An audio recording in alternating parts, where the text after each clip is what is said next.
Figure Fight Club community.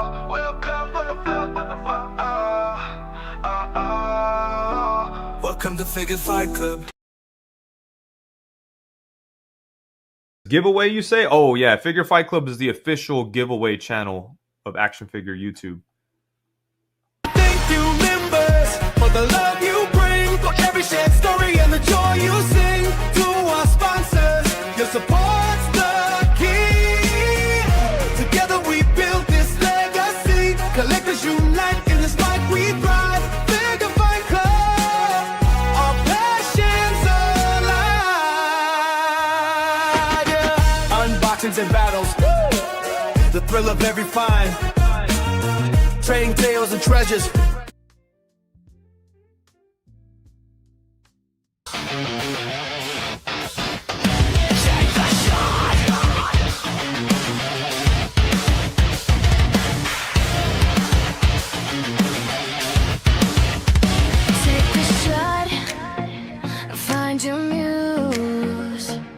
Spark your creativity, nothing here to lose. Set the stage for infinity, creating fantasy for all the world to see. Imagination runs wild. Endless possibility. Action figure photos, the ultimate therapy. Creating artistry for all the world to see. Get the lighting just right. Pick your character. Set the props in motion. Tiny progress. Take the shot. Welcome to the show.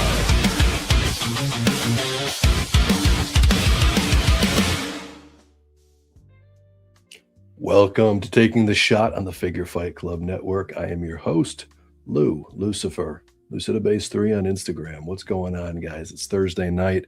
It's time to take the shot, talk some photography, just have a great time. Thanks, everybody, for coming tonight. Want to give a special thanks out to our sponsors, our channel sponsors, Sys3D Arsenal and Collecticon.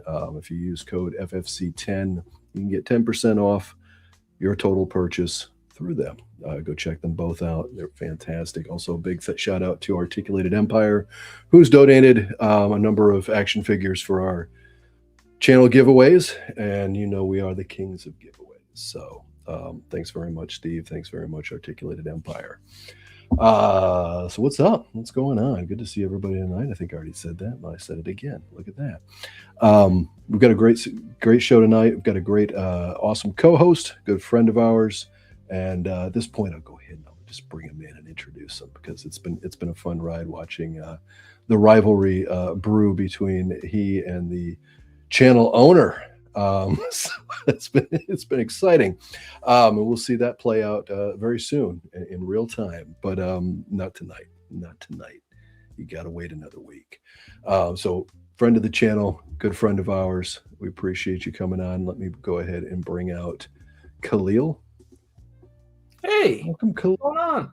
How you doing, man? No, the heel's going away. I'm your co-host. I'm here to support. This is what I'm. You know what? I forgot to turn my lights on, man. That's terrible. Let me go real quick and turn my lights on. That's a second. It's live, right? This is what happens. That's right. Yeah, all the magic is gone now. Let's see. What color do we want tonight? Let's do red. We're gonna do red. We're gonna do red. Let's do red. So, is everybody surviving the? Let's see there. Everybody's surviving the heat out there. I know we were talking about that. You guys are just as hot up there as we are down here, so that's been fun. You got avalanches of figures right now. Yeah. Oh yeah. Yeah. Like I can kind of. I might be able to kind of show you what's going on over here. Mm-hmm. Like they are just piled high. And I'm just trying to dig out to try to take pictures of them all. So. Oh, there you go. Yeah. Well, that's good. Let's see who's in the chat tonight too. Let's see what we've got here. We've got Same Time Toys. What's going on? It's Shane. at work. Have a great show, guys. I hope you can swing in and hang out with us at some point. Stay cool, stay safe, don't work too hard. I don't know. Thanks for coming in, brother. Magna Figure Photos, good evening, everyone. Let's get ready to take the shot. What's going on, Winford? Thanks for stopping in. We've got HVX Customs, Jimmy. What's going on, brother? Still loving the Dio, still addicted. I appreciate it, brother. So much damn fun. We finally figured out what the issue was with one part of the Dio, and the issue was user error. It was hilarious when I figured out exactly what was going on. That was hilarious. Stuff together. That's right. GI Jedi. What's going on, buddy? Got a toy photo guy. Hey, what's going on, toy photo guy? Thanks for stopping in. St. Bifficus Keith. What's going on, Keith? Good to see you, brother. Let's see. Spaded One McDysentery. This is my SMO. Thank you. I'll just see myself out. Let Lou talk the whole time. No, you gotta hang out, man. Fig fan, what's going on, What's brother? up? Good to see you. I got my camera working because of Fig Fan. So Oh, very cool. All shots, right. What happened? What went down? with this mess of toys, I couldn't find the battery charger. Oh, So I had to order a new one, but it's working, and I took some good shots of Mephisto last night. So nice. We got to talk about that. I'm curious your thoughts on that. What's up, Alpha Red? Thanks for coming in, bud. Real quick, Abby says, you guys noticed Khalil shaved his head to look like. yeah, but you know what? I couldn't get that close. There's just too much hair. Mm-hmm. So it's already growing back. So Yeah. I think this is as short as it's going to go. You can see it's. Yeah, you still got that shadow. So Yeah. I mean, it's all there. It's all there. Yep. Absolutely. Okay, so Alpha Red, yeah, South Central Texas, extremely hot too. Yeah, it's we're all burning right now. I mean, it's July. Well, I guess that's normal. I don't know. Yeah, it's Texas. Yeah, that's it. Who else we got? Oh, we got McGillicuddy D's nuts. What's That's going on? that's our buddy with the flag down the street. Oh, Chris. very cool. What's up, Chris? What's going on, Chris? Thanks for hanging out, bud. And Manjosa. What's up, Manjosa? I got to hit you up. I need more photos from you, man. You've been posting some great stuff. All right. No more delays. Let's go ahead and bring in our special guest of the evening. If you're on Instagram and you like G.I. Joe and you like a little photography, you probably already follow him. I've been looking forward to this one. Again, another great photographer. Our new friend, and let me go ahead and I got to hit buttons. Give me a second. There we go. Sean, Complete Carnage Photography. Thank you so much for coming and hanging out. Hey guys, thanks for having me. It's a pleasure to be here. How are you? So we got real quick, we've got Apo Hulk and Smudge. What's going on, guys? Punch. Yeah. So Sean, yeah, thank you for coming over and hanging out with us. My pleasure. Getting into it, and we talked a little bit about this backstage. I wanted to bring this up first because, as you guys know, I'm a musician, or at least former musician, and Sean here is still a professional musician, so I had to bring it up. We got to talk music at least a little bit. I swear we'll get into photography, but Sean, tell me a little bit about your music background, if you will. Well, I don't play as much as I used to because I used to play full time for a living. Did that for about 15 years. I play blues guitar and I sing. And I was doing the bread and butter for me was touring in Europe. So Okay. I would spend at least about half of the year, usually a little bit more, over there, and just spending a lot of time in the van and jumping around between touring like in Central Europe and then going up into Scandinavia and doing some things in there. And it's just when I started pulling back a little bit, I had just played like in Estonia and was starting to kind of get into some of those former Iron Curtain countries. And Wow. I feel really fortunate to have paid my bills playing music for 15 years. So I really lucky. just really lucky. So I still do play, and I raise money. I run a cancer charity called Blues for a Cure, and we're going to be celebrating 20 years next year. Wow. And That's awesome. The pandemic, it changed a lot of things for me with music, but doing charity work was one thing that didn't change for me. And so we're still really pushing with that. We just had a big event last weekend down in southeastern Ohio, and we do that every year to benefit a local hospital there. So all of our money stays local, whether it's an event that we do here in central Ohio, where I live in Columbus, or we also do an annual event down in southeastern Ohio, where my business partner in the charity is originally from down that way. So we've raised down there for that event. We've raised getting close to $500,000, and up here in Columbus, we're at about $750,000, and we subsidize a program at the OSU James Cancer Hospital. It's called the Heather Pick Music Program. Okay. And the idea is that music is a part of the healing process, and they're putting it into practice there with they have a couple of different areas where they have performers on a regular basis actually in the hospital. Okay. So it's a really intimate thing, because you always end up, inevitably you're connecting with somebody who's possibly having the worst day of their life. Right.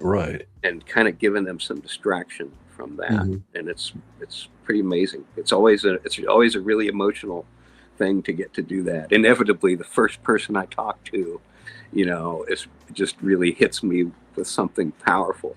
I can imagine. Yeah, that's And, it just makes it so worthwhile. Absolutely.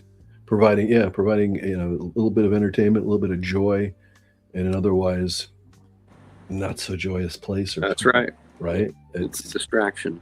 No, it's a beautiful thing. And yeah, I mean, that's it. Music brings so much together, right? It's Yeah. no matter the genre or anything else, it's Yeah, it really does. and it truly is a healing thing, I think, for sure. I mean, anyone, I think every person here watching and here on screen, at least once in their life, has been something not so good where they just go and sit down with a record, with a tapes, mostly for me back then, but a CD or whatever, and just listen and just block out the world for an hour or whatever, listening to that album. So yeah. No, it's excellent. That's very cool. So 15 years professionally on a regular basis, and now more of a part-time thing. And That's right. with it. It's great. That's awesome. That's I'm glad for you that you're able to continue to do it too. With the pandemic did hit any musician hard. Yeah. It some careers had ended. It did. It did. Which is sad. And I think it also made others kind of realize, find other avenues, and some persevered wonderfully throughout it. But ultimately, unless you were making a lot of money as a musician, that was a tough time. Yeah. So segueing, because I'm so good at it. I'm not good at it. So how did you get into toy collecting? Yeah. And where did that start for you? Well, I guess, I'll be 54 this year. So G.I. Joe, Real American Hero, pretty much, was hit right at the right time for me as a kid. And I was just crazy about it. And it was my grandfather was a World War II veteran, so it was kind of a cool way for us to connect, because he thought it was kind of cool that I was, he didn't think it was great that I was spending money on toys, but he thought with the toys that I was interested in were kind of cool, So he liked that, and he would kind of tell me different stories about his experiences and things like that. So, and I was crazy about wrestling as a kid too. I probably should mention that. Oh, you're talking to a bunch of wrestling fans here, so don't worry. I think we're all in this together. So those kind of were my passions, really, was like, comic books, particularly GI Joe was my favorite, and wrestling, and then and I kind of grew out of those things at the usual time, about the time I started getting ready to drive and all that stuff, and then, for me, it happened during the pandemic, and I just noticed noticed the GI Joe classified line, and it was only 5 figures at that time, and oh man, I just want Destro because he's my favorite, so I'm just going to get Destro, and that's going to be it. And he was the most classic of that first wave. Like everybody else had like unique twists, little bit changes here or there, either head sculpt or design choice. Destro kind of held that 80s look, slightly updated. So that's right. If you wanted just a classic Joe in that scale, Destro was the right one to go for. I was just thinking about how we've just now replaced that figure. I know, because it really didn't change much as a retro. No, not at all. We had the Prophet Director. So all those 3 versions of Destro up until this guy showed up. Yeah, that's a hard one. I don't know if I can bite on that one. Well, that's a harder one to bite. It's a certain time, and it's a certain time for him. Yeah, it's not something that you can just kind of replace Destro with this guy, right? Because you really can't. So we have to keep that one around. We have to keep all those ones around, really. You still need the original for sure. It's a really good one, and the retro was really good too, even though they didn't really, just minimal changes, really. Yeah, small tweaks. They gave him eyebrows. They gave him eyebrows. Yeah, it was more of a paint change than a change. So kind of disappointing. I thought that Prophet Director, was such a cool repaint with all those new pieces, and for me, it should have set a precedent for repaints and new pieces to make those repaints more exciting. And it just they kind of abandoned that whole. I feel like they sort of abandoned that. There's some of that still, but I don't know. There's a lot of reuse, and I get the reuse is normal and it's always going to be, but sometimes the over reuse of some of the weapons and some of the loadouts, you get kind of sick of everybody coming with Dusty's gun. I do, right. Which one was that? Dukes. Yeah. And the original Stalker came with the same one, but I just got the Red Dog and Taurus set, and they got it. But they don't need it. They're loaded out already. These are just extra weapons to have with them. I don't mind when they're extra. I agree. I don't have a problem when they're extra. When they're primary, it's problematic. But when it's just extra thrown in the pack to kind of give a little more value to it, a little more in the box, I'm okay with the extras. Yeah, I'm with you on that. Well, I think those of us that troop build, we're starting to accumulate a lot of those weapons. I mean, I've got like two big drawers like this big now, full of just baggies, with accessories, and I have to, and it's like inevitably I have to go through those like 3 times a day at least if I'm kind of doing any kind of photography. I spend more time looking for stuff, and I have a pretty vague notion of where things are. But, I feel like I spend increasingly more time looking for stuff. I started using fishing lure kits when I was organizing the 25th Joes for me. And so every weapon that was similar, if it was a pistol, if it was a knife, and those had the baggies are good if it's long-term storage, but if you're swapping things in and out, I found that those trays were a lot more functional. That makes sense. Yeah. I'm going to have to rethink that. Yeah. Well, I did the same thing early in it is the tackle box type situation, right? Right. It was great at first, but now with 200 figures, that tackle box, I got a couple of those, and those started getting pricey. So I went back to the baggies and started getting the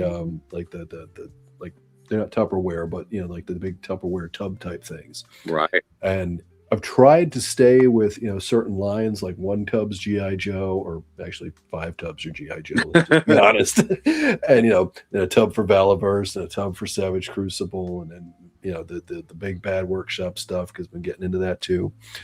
So at least they're separated from that perspective, but then it's just a tub full of baggies. So like you said, sifting through the baggies to find the right baggie for the gun you're looking for can be exhausting. I still kind of got them organized by character. And Yes. Yeah. Mm-hmm. maybe there's a better way. I don't know. I don't think there is. I don't think. I think it's think so. whatever works for you. Is Right. Yeah.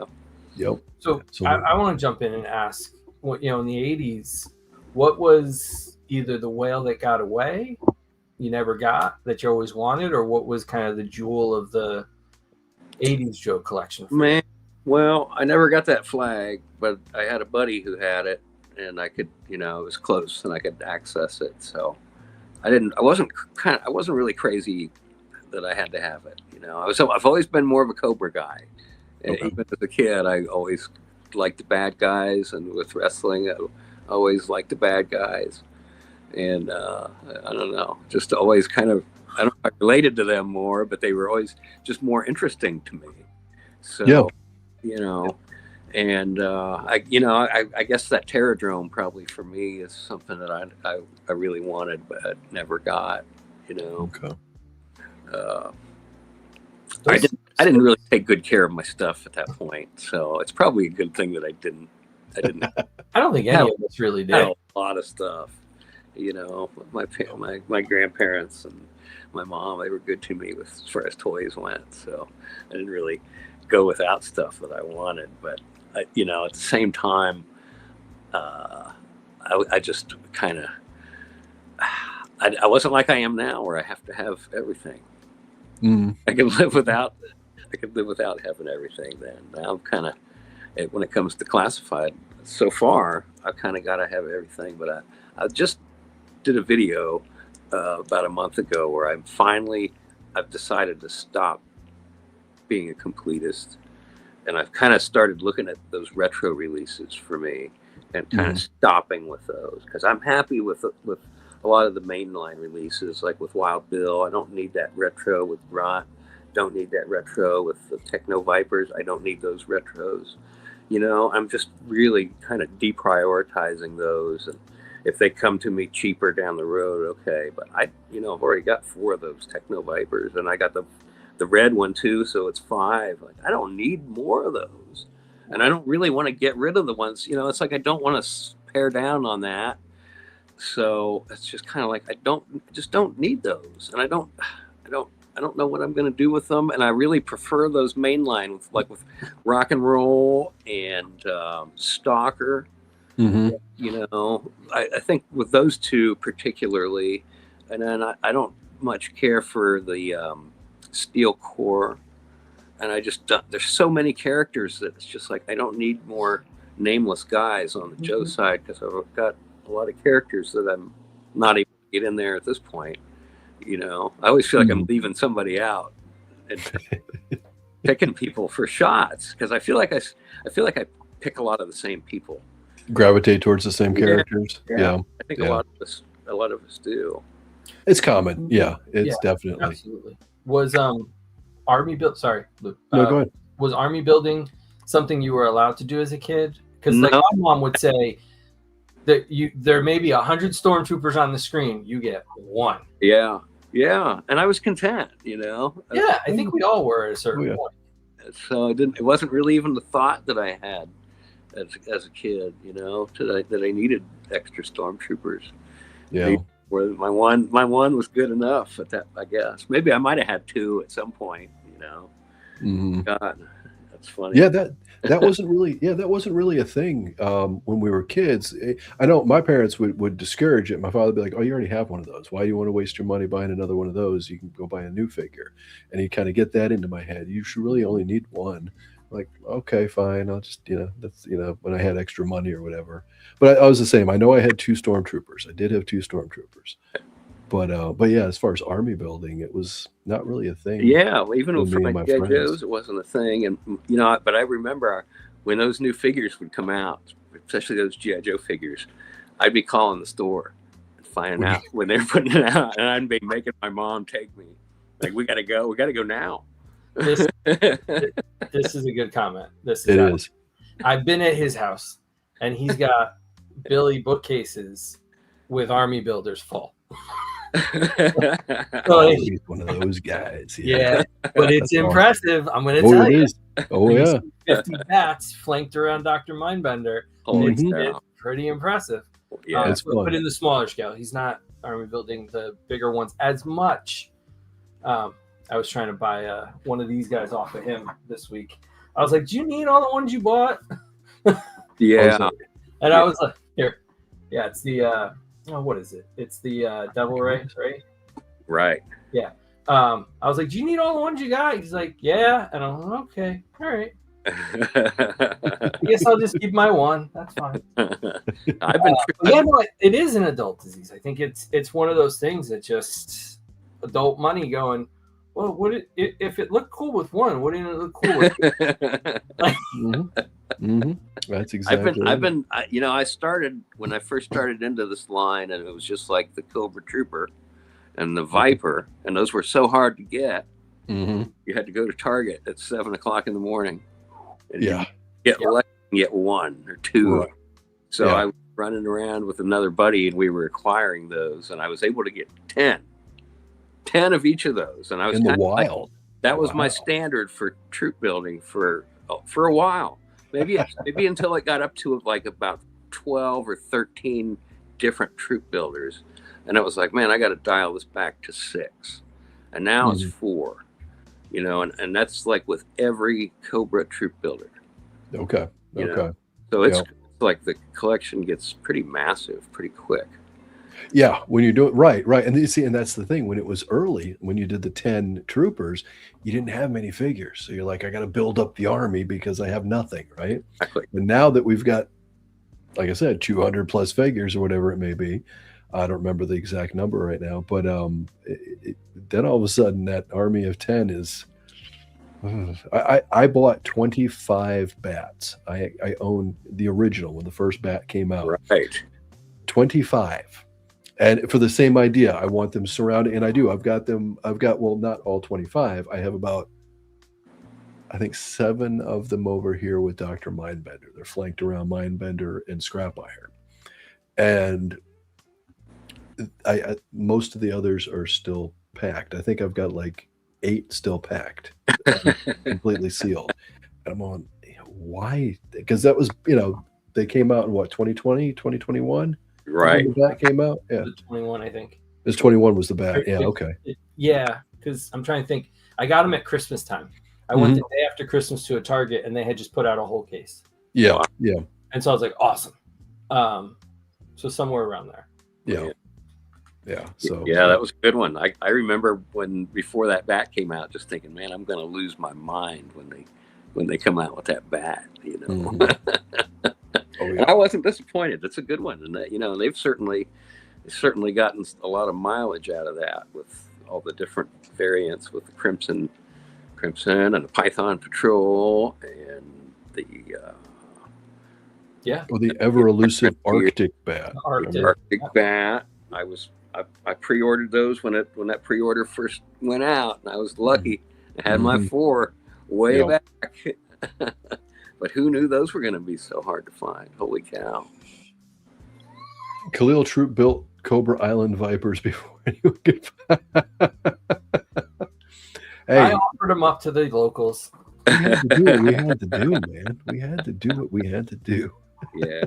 Man, that was not easy. No, That was a it challenge. was not. And then it seemed like we went for a long time with no releases, We And then did. they went through the phase where they told us, well, there's going to be 6 months where you're not going to get anything, and then you're going to get everything all at one time. But man, I feel like we've kind of gone through some strange periods with this line, and we've had to be pretty patient.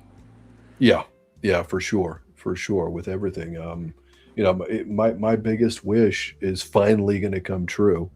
Well, 2 of my biggest wishes. Number 1 was that the original 13 would be finished. Right. So because I want that. It's just, and I know they're boring green guys. I don't care. I love them. Yeah. I love my board. That's where it all started with those Yeah. guys. That's right. And number two, Flash was my very first Joe back in '82. And so finally getting Flash, finally. Yeah. So, Yeah. very excited about that. Very exciting. Mhm. And I think but- when you get to this point too, it's either the obscure or the weird, right? Like we got the heavy hitters for Mhm. like the main Cobra, like big names, and we're running low on mainline Joes. You know, we're getting to the sneak peeks and the, you know, kind of cutters and things that we're not going to get the giant like we're not going to get a whale, even though Like they're no. talking about it, you know. But Yeah. like, so like at a certain point, we're going to get to these weird things, and so it's going to slow down, but it's also could be kind of fun because they might have some weird stuff coming. I think so. And that's with some cool new stuff. And I'm big on Headman, and I think it looks like with, you know, reading about some of the backstory with Sundown, Mhm. but I would say it's a pretty safe bet that we're going to get Headman. Well, Right. and Synapse, that new Synapse body, is using parts that have Okay. so like you Think you about that. see that their Gotcha. smart reuse is Right. always good. So Mhm. Interesting. And, you know, I was just thinking about how for me, it's kind of, you know, it's been the basis and the beginning of my photography is G.I. Joe Classified. And now they're kind of pushing into some new genres with like horror and now Westerns with these kind of more Western characters. And it's kind of forcing me to sort of think about new approaches and new genres, I guess, to sort of work in, you know, Mhm. characters, you know, and kind of figure out what to do to kind of set them up, you know. Right. Right. Now I'm still trying to figure out my Arctic thing, and I don't really have that together as far as a thing that I, you know, set up that I can shoot with. And, Mhm. I've been working on it and trying to build it myself. And I you know, I don't know how it's going, but it's not something I want to share at this point. But, you know, I just kind of feel like I'm still working my way through that. And it's like, wow, now I got to kind of figure out how to shoot some, you know, some Western folks. And I got to kind of get my horror stuff together for the Crystal Ball and his faction. Right. I love what they did with Crystal Ball. What's up, Billy? Yeah, They- really they- exciting. It's really amazing. exciting. Yeah, amazing. It's opening a lot of new doors for me. Mm-hmm. yeah, absolutely. And Headcanon nailed it right here. We need Quinn and Dr. Yeah. Venom. Yeah. We do. But you know what? You know, it's wild. I don't have it with me, do I? He's in the other room. Okay. So Monster Force, or actually Big Bad Workshop, just released for their series season 3. They released a figure called Dr. Rand, and he's got the lab coat and everything. Yep. And he has a separate bonus. He's got an extra head that is Dr. Venom. Oh, So- that's good. Technically, we can get Dr. Venom now. He's there. You can go get him. And I love those figures. They're a lot of fun. Yeah, they look really good. I have kind of resisted pulling the trigger on any of these other lines, but I'm getting real close now. Yeah. I'm gonna have to get this. You know, I'm gonna have to get this Larry Hama figure. Right. The Yeah, fearful. certainly. Yeah. That's probably going to be the one that breaks the trend for me. Mhm. So you've stuck. You've been disciplined and stuck with just GI Joe then. Well, I was buying all the Figura Obscura. I really liked those, and I think I jumped off. I don't know, right about the time the Egyptian pair came out, the couple. I had bought those. I had them, and I was just like, you know what? This is getting out of control. It's got to be one line for me. So I ended up just selling everything. I did keep Krampus and Santa Claus. I kept those two. I put those seasonally, you know. But Mhm. that's about it, honestly. You know, and anything that's like, you know, GI Joe, you know, kind of, you know, how do I want to say it? Adjacent, GI Joe adjacent accessories and things like that. You know, I got my ramen racer. I love that thing. Oh yeah. Yeah, that's a That good thing one. to death. Yeah, and the van. I bought the van too. I would really like to get the tank, but I've got to control myself. I can't have everything. Have you seen the Mauler that he's got coming? Have I seen?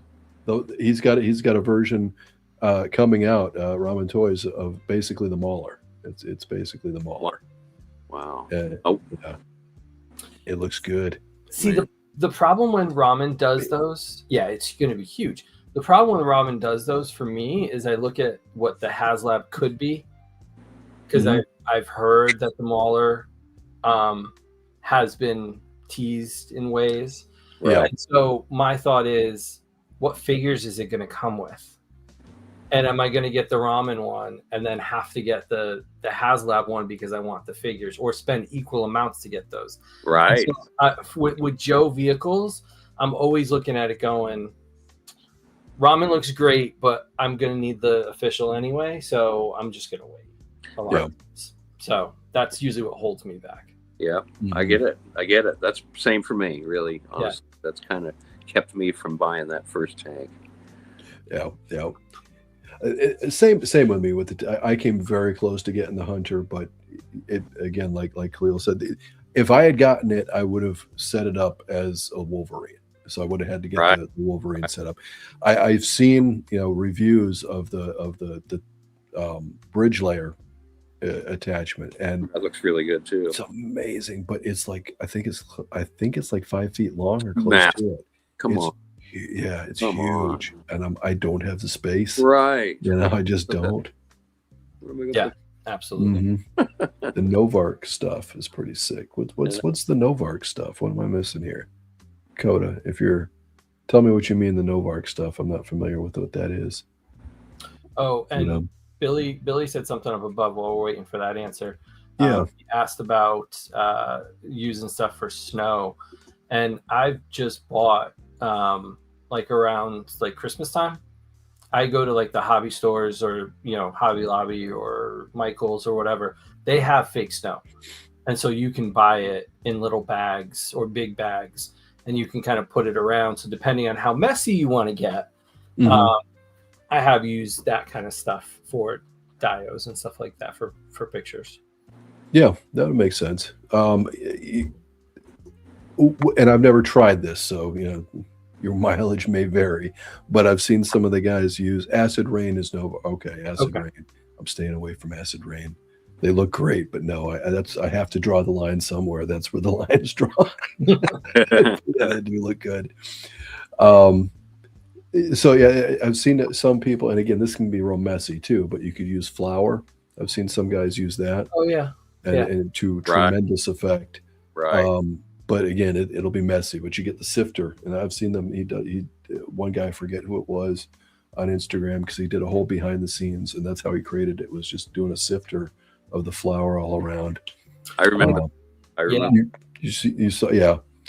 And if you just need it on the ground to look like they're walking on top of snow, if you take a rasp or sandpaper to foam core, it'll give it a very rough kind of look. And if you paint it white, it'll give you the packed snow that you can walk on. So there's a bunch of different techniques that you can use for that stuff for photos that you can kind of fudge. So yeah. It's going to be time here real soon. Yeah. It's true. Yeah, you're right. Yeah. Hey, thank you, Billy. Or go outside, right? Depending on where you live. Not around here. Depending on Not you. Not me. Not anymore. We had like snow up to here last year. Yeah, man, ridiculous. Yeah, for sure. So diving into a little bit more into the photography, Sean, one of the things, and I've mentioned this with others, and I think it's a universal thing with all of us doing photography, is lighting. It's always so important. And we'll get into we've got some photos of yours to show off and to talk about. But before we get into that, I just want to get your take on what lighting techniques do you tend to lean towards? What do you find is your favorite? How do you kind of go about figuring out how you want to light up a shot? I use those Ulanzi little cube lights, you know. And at any given time, I might have about 6 of those on a given shot, and then I've got a couple of others. They're all pretty much from Ulanzi, like this one, which Yeah. Oh, nice. that's a little bit larger, and then I've got one that's kind of it's a little cylinder shape that I use to set under the figures to kind of light them up under their chins and stuff like that. So I find that, I can never have enough lights. Mm-hmm. It's like once I get started, I can't. I generally am employing all of my lights on any given shot, and I think I've got about 9 or 10 total. And now I'm starting to mess around with the. There's another one that. Yes, it is. Lights. This guy here. And I've got one of those. this one I'm using it particularly for the effects, like the crystal ball green translucent effects, flame effects, and sort of experimenting with like shooting this thing right into the green piece, and and really getting it to glow. So it's a targeted light, because I've never seen one of those. Right. Okay. So this little thing is stuck on with magnets. Gotcha. Okay. Yep. And then I've got a gel. Oh, nice. Okay. And the gel kind of goes on between the magnets. Yeah, and you can target that beam. It's not super focused. I wish it were a little bit more focused, and I don't know. There's probably a way to do that with a different piece, I suppose. But I've just really started messing with this and messing with those effects. Honestly, I was using the flame effects before. Okay. And those aren't real exciting for me. They're kind of cool, but I don't know. I feel like the classified ones are not great. You say the flame. The explosion effects. Right. Yeah. Not great. I've got some other flame effects that look a little bit better that are from another maker. Okay. That I like better, but that's kind of a new thing for me. Is I started really with crystal ball, is shooting those effects and trying to illuminate them. Yeah. No, and the snoot, the snoot on that little one that you just showed off. It's called a snoot for anyone watching that doesn't know. And it's exactly it. It focuses and it's surprising. Like you said, sometimes you got to get it just right, and you got to go a little closer than you might want to with it because it's such a small light. It takes practice for sure. Yes. But it's an amazing tool. And one of the things I found with it, you can have your key light, I guess is what we call it, because I don't know. I'm just learning words and phrases. So whatever key light. So I've got a light, way back kind of, so it illuminates, but it doesn't kill, wash out the whole thing. And then up close, you've got the little one with the snoot to try to get focus on certain parts of that subject, whether it be right on the face or on the crystal ball. It's fun. It's fun to experiment, and that's the one thing. And it sounds like you're doing a lot of the same. It's a lot of experimentation, right? It's not an exact science. Absolutely. Yeah. So I want to get back to one question here from Hot Rod. He says, I know this is a loaded question, but how expensive does it get to begin photography? We'll let our guest answer first. Yeah. You go ahead.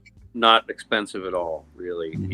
I kind of started honestly with like trying to build my own dioramas in the beginning, and some of them turned out okay, but as I kind of learned, I just started finding different videos about photography, and I watched Sir Dork. And Yes. he just was really good about kind of explaining the meat and potatoes, and just kind of saying you can use exactly what you have right now and get Mhm. started, and he's right, and he really talked about some things that I just hadn't really thought of, and and still things that I think about like 4 and 5 years later about posing that that I remember him saying, and just things that it always kind of gives me some pause to stop and look at what I'm doing and kind of thinking about how it could be better or more interesting. It almost seems like the more articulated these things get, sometimes we get a little bit lazy. We We can't. it's just kind of natural, and Yeah. I have to kind of remind myself, like, oh, let's come up with something more interesting than people just standing around talking. Mhm. I always tend to come back to that, and sometimes that's okay. Sometimes that's where it's at. But I want to. How do we get this guy down on the ground? How do I? How do I Yeah, get how do you get different into the pose? action? Right. Yeah, yeah. Right. That's been my challenge. 'Cause similar. There's a lot of standing around talking, a lot of meetings happening. That's been a challenge, is to try to get into the meat of it and try to get into some action and create something Right. a little, like you said, more exciting. So it's definitely more challenging with that. D Amazing is Oh phenomenal at that. Like man. his action shots blow my mind. Yeah. Um, yeah, Cormier needs like the master of posing, so, Right. but right. But back to the, it's yeah, it's all about, the creativity of it, and to just kind of sit there and think with it. As far as the expense is concerned with the equipment, it can be very low, because I mean, I can tell you right now, I use my phone to this day. I don't have a camera. I use my phone. And I've got an Android, and so it's got a lot that you can do with it, and that's what I love about it. But that's it. I got a phone, I got a whole bunch of lights, and then you start kind of figuring out. I don't know how to explain it, but like when you're building out a dio, there are a lot of options out there that you can purchase, but there's also a lot that you can do yourself, and just kind of take them piece by piece. When I started trying to do this, it was I bought one dio from Extreme Sets, which was very versatile. I could use it for a lot of different, Right. a lot of different ideas. It could be used. I figured out it could be an indoor setting, or I could even have it as an outdoor setting, and it kind of worked for either. And your lighting is what affects the difference of what makes you think it's indoor versus outdoor.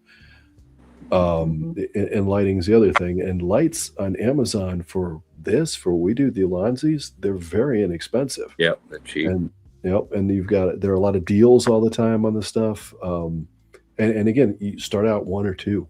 Like the first ones I got it was a great little setup. They're not great lights, but for starting out, you got to plug them in. They aren't wireless, but they plugged in, and there was three of them in a set with their own tripods. And the tripods, again, they work. They're not the greatest tripods in the world, but we're just taking pictures of guys about that big. Yeah. Right? So, Yeah. unless you're swinging your arms around, you're gonna be fine.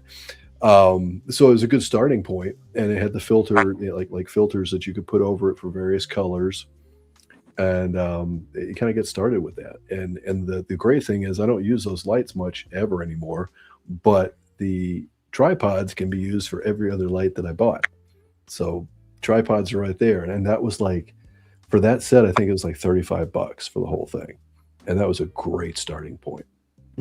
This is a good question to answer with talking about one of my favorite photographers, and he posts on Instagram as Soda Popinski, and he builds all of his dios from scratch, like from things that he finds, and they're just outstanding. Every one of his shots is just outstanding. Mm-hmm. I'm just blown away that he makes this stuff, and it looks so good. Yeah. Look him up. He's really humble. He doesn't like to promote himself, but I believe I follow him. I know he was Probably in do. a lot of the G.I. Joe groups on Right. on That's right. Facebook. that's right. And so I definitely know the name, and I've seen a lot of his work there. Outstanding shots, and all those dios are from scratch. Yeah. I'm going to be That's the wild. even though technically I'm the youngest on this call right now. Well, I mean, we're on the same ring, Just rub it in. Just Yeah. rub it in. younger one, but I'm gonna act like the old man here, because when I first started doing figure photography, there was no Instagram. What's up, Jeff? And so I am very envious of the two of you having all of these people Right. kind right. of Did. show you things, or you can buy dios. Mhm. Or you can do, like, my only example of a dio at the time, it was I think it might have been marvellegends.net. Waiting was the guy's screen name. And he had just a Legends dio of like the outside of the Avengers Mansion. And every time a Legends would come out, Toy Biz Legends, he would just keep adding them. And so that was my point of reference of going, someday I want that display. Wow. Cool. And then I started carving. I found out that you could carve foam. And I just started carving foam in my backyard, in my living room, just sitting there carving. Yeah. And then I go out. I had carved an entire rooftop, and I took a fan from a computer, and I carved out the design of it on foam. And I had all this stuff that was in scale with Marvel Universe at the time. Mm-hmm. And since there's no YouTube to look things up, I go outside, nice sunny day. I'm like, okay, I'm gonna prime everything, and then I'll do all the detail work. I spray everything down. I go inside the house. I come out an hour later. All the foam has melted. Oh The no. propellant in the spray paint melts foam. Right. Bell's Right. yeah. And so I spent 2 days carving all these fans. Oh no. I had a giant Cobra head logo that I had carved out. Mm. All of it just ruined. So like I was building these things slowly, hand painting them, doing all that stuff, and figuring out lighting. And there was, we didn't. I feel very old right now. No Instagram, no YouTube, or Amazon to buy this stuff. Amazon was still books, just books. Like, it wasn't. So like the access that people have today, and the availability to learn about it, it's just so fascinating. I remember emailing companies going, hey, I got you gave me sample products. Here's my photography. Let me know if you want me to do product shots for you. Like, that's where I was trying to do stuff. And so hearing you guys talk about like, oh, this is on Amazon, and I'm looking at Sir Dork, and I'm looking at Soda Pops right now on Instagram, and I'm like, God, I miss building. I'll be honest with you. Yeah. I truly miss the space and the time to just sit. And That's right. Time and the time and space is exactly what it is. So I find myself buying those toys, dioramas, and those are expensive. And I was building these 2 foot by 3 foot. I was building them on top of folding tables. So I had big pieces that I would be doing. That's what I'm doing, except I'm buying them instead of building them. But But then going, okay, I'm going to switch out the sewer. Now I got to put in the castle. I'm like, where the hell am I going to put the sewer? Like, because I was just focused on not setup. I was just focused on photography. Like, I just want to take pictures and then move it out, and take pictures and move it out. So I appreciate having this show and having people like you on, because you get to hear where to find stuff. And I think it's great for people kind of just starting. Yeah. Learn. It's like, this is how we've all learned, right? Absolutely. Sometimes it's just throw it together and go. Yeah, no, it's definitely been a blessing for me, because like you said, there's so many great people out there sharing what their knowledge very openly. I've not run into one person that's been not willing to discuss and talk, which has been really nice. Yeah, it's very cool. So again, pass on what little knowledge I've got and bring it. I mean, that's what this show's all about, is to try to bring in people like you, Sean, and Brad came on 2 weeks ago. We had Brad, and just share your knowledge and your experiences. And we got guys out here like me who are still very new. Me too. Absolutely. And I just feel like it's a really cool way to connect with these toys and to connect with my collection. Yeah. To get my hands on these things and mess with them. And I sort of like, it makes me wonder about like some of the guys that do like reviews and stuff. It's just kind of like these guys open these things up, do their review, and then they put them on a shelf and they never touch them again. You know, There's a lot of that. there's a lot of And that. I'm just as guilty. Yeah, I I'm am just as guilty. And it's like, there's so many options with these things, with all, different head swaps and different head sculpts and some of these guys that have different hair and masks, and they're getting pretty giving us a lot of interesting options with some of these characters. I really love Zanya. She's just really outstanding, I think, as far as some of the new. She's probably one of my favorite of the ones that I've had in the last, probably the releases in the last 6 months or so. nice. Okay. I really like her a lot. I like how she's got the different heads and the different hair, and she's got like three different looks, three distinct looks with the options that they gave her, and I like that. Mm-hmm. And for those of us that are into photography, it makes these more exciting. Absolutely. So we Absolutely. talked a little bit about lights. Unless Lou cares, I was going to jump into what he takes the pictures on. Yes. What do you use? Well, I have a Canon 5100, and I use that exclusively for probably about 3 years. And over the last 2 years, I've kind of leaned back towards my iPhone, and just using an iPhone 15. And my camera's had a couple of drops, so it's the focus is not working anymore. So I always have to autofocus now, or manual focus rather. The autofocus doesn't work anymore, and I think it's time for me to get a new one. And Okay. I don't know anything. I'm just a real novice about cameras, and I'm sort of just buying that one was a kind of a shot in the dark for me. I just found it on eBay at a decent price, and I grabbed it, and it worked. And, There you go. Yeah. And I kind of learned how to take pictures on that thing. It took me a while. It was kind of frustrating. It took me a while to learn how to use it and how to get decent pictures. And I think for me to get decent and learn how to focus and learn how to mess with lights, what I decided to do for a while was just do headshots of these figures and figure out just how to do decent headshots.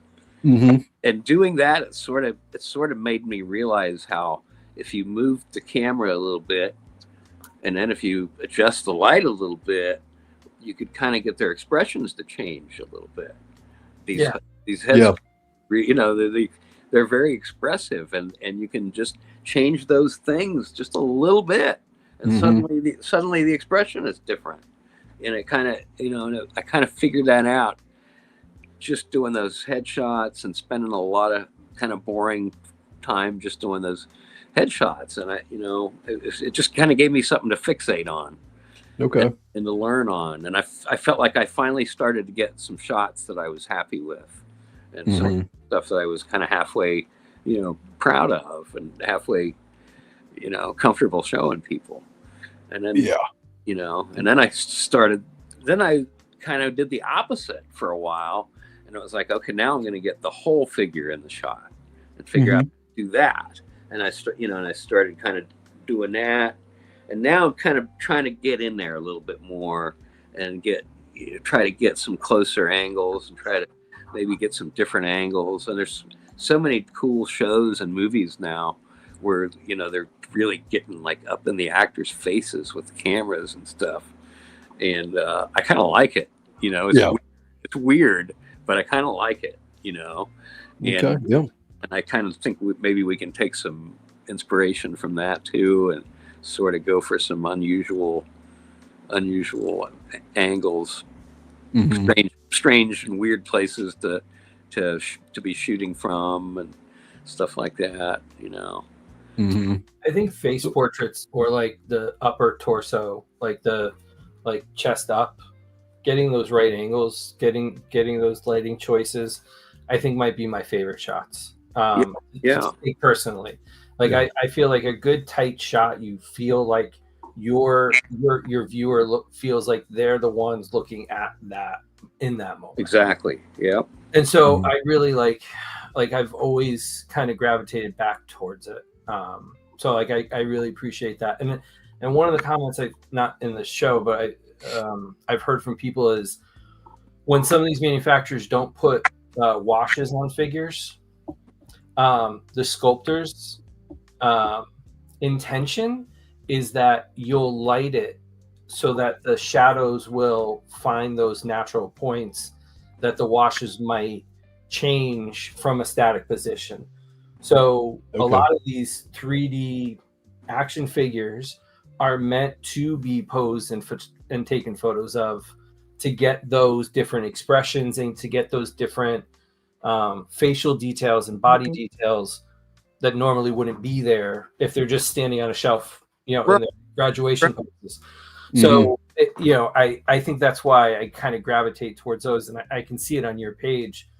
I'm not going to get ahead of us, but like I've got some. I don't know what Lou. I don't know what you said over Lou, so I'm excited to see what you picked because I have some questions about some of your pictures. Oh, awesome! Yeah. All right. Well, that's a good enough segue for me. I suppose we can go ahead and get into the pictures and do that, and we can. See, you don't announce the segue, Lou. I set you up. You just hit the ball. I like announcing the segue. I like to break the fourth wall and screw it all up. That's what I like to do. Just let me take my shot. All right. Said the thing. No. In 88, just post it. Just post it and let us not judge it, but let us share with people. And give you pointers and give you tips and help you get better, because that's what we're here for. So yeah, any absolutely. So what do you guys think of photoshopping eye? Yeah, okay, photoshopping eyes, because I do get some of them looking at the camera or look a certain way. I've never tried, so I couldn't tell you. It's hard. My honest opinion on that. Yeah, I actually tried recently. Tried to figure out how to do that with Naraka because I wanted to light up his red eye. And I sat with it messing around, not with Photoshop, but with Lightroom. And I got frustrated and I quit, which is what I usually do when I try to do any kind of editing. I get frustrated and I quit. And I'm like, all right. So I rely solely on lighting because I don't edit, other than maybe cropping something. That's the extent of it. So, yeah. I've done it with real people for things for work. Yeah. It's a royal pain in the ass. I bet. Yeah. So here we are, the Taking the Shot community spotlight. But tonight we are spotlighting Sean's work. And first up, we've got I love the way you've got this. Just the pose and the lighting on this is fantastic. And we that's another thing I kind of wanted to bring into it is what the other part of what you do often is your captions are very specific. You're creating a story through the captions and the photography, and it's an important part of how you present it. What got you to decide to go in that route with these things? Well, I started out just posting photos, and I would just post here's the characters. This is so and so. This is so and so, and I every once in a while somebody would kind of get smart with me and go, "Oh, really?" And it kind of like, rather than get frustrated, or you get these people that will laugh, they'll just put a laugh emoji on your picture that you put all this time into. What? Yeah. So I thought, okay, I'm just going to lean into this a little bit. Okay, so I'm gonna try to intentionally put some humor into this. Mm-hmm. That's the best way to give it back to this guy. So, yeah. So I sort of, and I realized well, I do have a story in mind when I set these shots up, and I'm posting these shots. There is a story that I'm thinking of. So. Yeah. Let's kind of explore that a little bit and start coming up. And I didn't want to really make it like dialogues where it's some, 2 or 3 guys having an exchange. So I try to stay away from that. I try to just come up with one good line from somebody that sort of encapsulates, what's going on, or it's the punch. In this case, it's the punchline kind of, Right. Mhm. punchline to a good joke, really. But and I try to explore the characters a little bit. At the end of the day, for me, this is just like my love letter to the toys that I was crazy about as a kid, and we're lucky that we get to do this today. That we have the funds to enjoy this, and and that they're expanding on these figures in such an incredible way. I mean, man, I would have just 12-year-old me would have just been going absolutely bananas, Right. over this stuff. This is what we want. This is what I wanted. Right, exactly. This is what we imagined when we were playing. That we Yeah. imagined they were this. It's like, Uh-huh. man, I mean, it's interesting that this is the picture that we're saying all these things about at the moment. 12-year-old boys, this is what we imagine we wanted. Yeah, okay. right. The humor of that, the irony of that is not lost, my friend. What's up, Action Joe Figs? Thanks for coming out, brother. Good to see you. Gibbs, how you doing? Good Gibbs. to see you. So, Can I? Sorry, just Khalil, yeah, I was going to shoot this over to you because we talked a little bit about this before, and you had something. yeah. So two things. I really like the way you centered his head. Like for me, looking at it, everything else blurs. Right. And so I forget it's a toy, and I really love the perspective in here because like you look at the head. Okay, you see the soda can, you see the whiskey bottle, you see the magazine. You see you get lost in the focus where you've drawn the focus of the image with the lighting and everything. So that kudos, that's amazing because I keep looking at it going, oh, that's a toy. If he just bent the leg a little bit, and I'm critiquing, and then I go, oh, never mind. Like it's just so, like for me going from a photography perspective, I'm like, oh, just like this little tweak, and then I'm like, yeah, no, screw it. It looks good. But my other question is that Lou kind of set up was like the story is important. And like you said, like you're adding something to it. Instagram is such a visual medium. And so when I look at your page, I only see the images. I don't see the stories. Okay. So like how does that work for you? Like as an artist looking at this going, it's a visual medium, but I'm going to put words to it. Have you thought about like how to incorporate those into the shots or how to kind of use a different medium or different ways? Because Instagram has slides, Instagram has reels, there's different digital mediums that you can work with. Like how do you kind of balance that, I guess I'm asking? I've thought about it, and Mhm. I would like to expand on it. I don't really know I don't really know what the next step would be, but I've certainly thought that I might want to take the next step, even though I don't know what that is. But Yeah. I think you're right, and it's and sometimes I realize some people are seeing the pictures and not getting the dialogue, and that's fine too. And I think it's still just as enjoyable either way.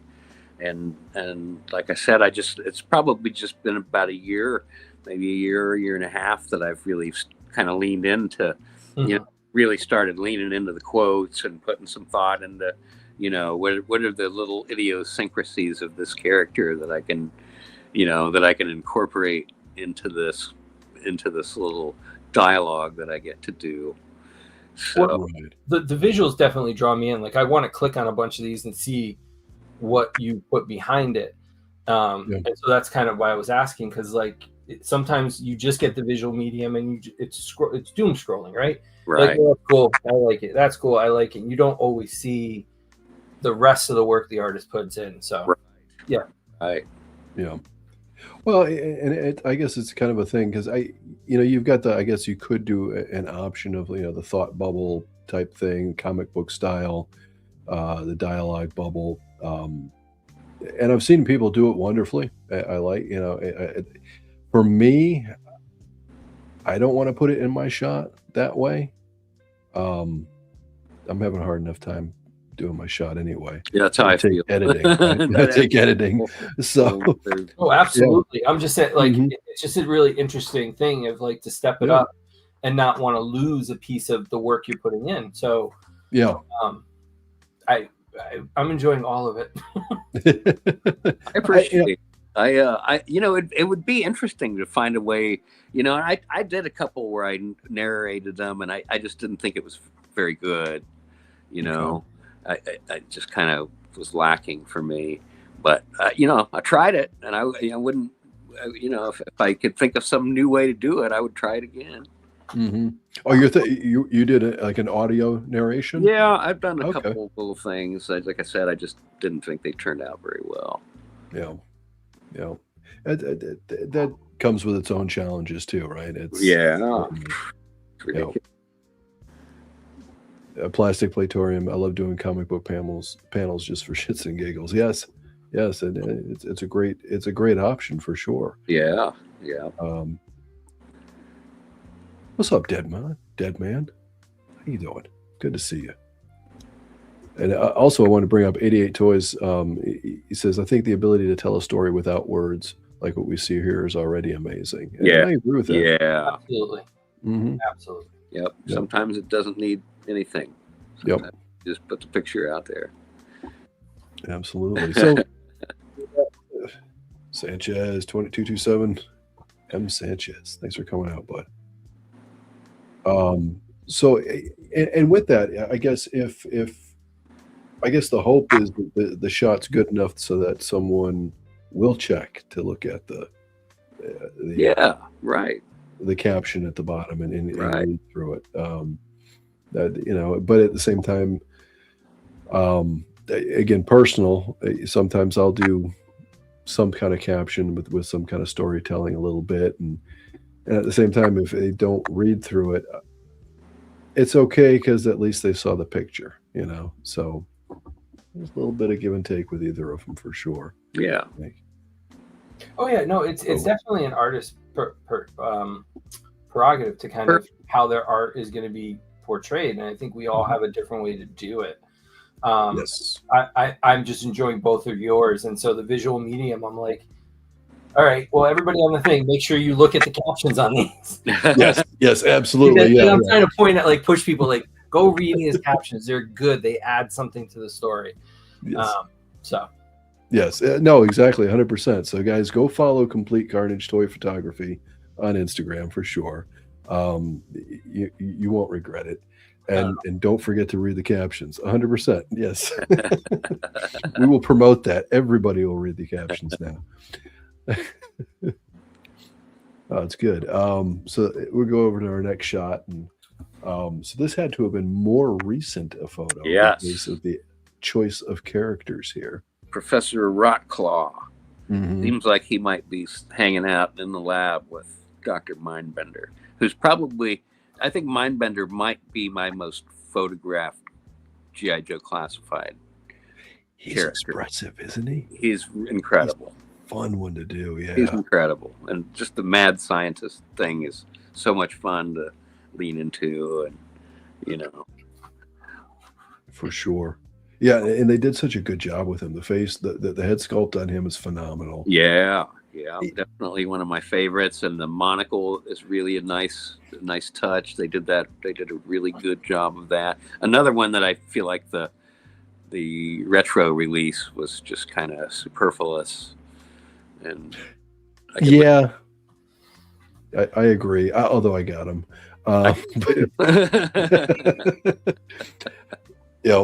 Again, Classified, I think, has done such an incredible job with some of the real oddball characters and making them a lot more desirable than maybe they were when we were kids. Yes. Incredible.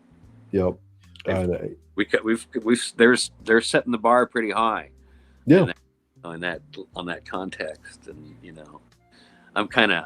Cesspool's one of my favorite characters, and one that we don't have yet, and one that I'm excited to get.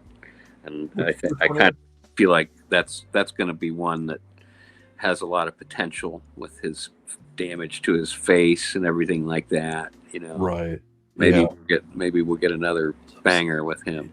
Which one? Sorry, I missed the name. Which one was it? Cesspool. Oh, okay. So Do you ever do wide shots to show? Oh yeah, absolutely. Okay. I kind of feel like that's something that I'm still really learning about and working on, and it's a challenge for me to figure out exactly where to put the camera when I. Well, I honestly just want to see the process. Like I like shooting not only like the close-ups like you have, but I like showing like what I'm looking at. So the light box I'm working in, or the lights, the way they're set up, and everything. Because like I'm looking at it going, I need that table. Where do you get the other one? Like what's on the table? Like where do you get the thing in the back left side? Like, I'm trying to figure out parts, like how to use these parts.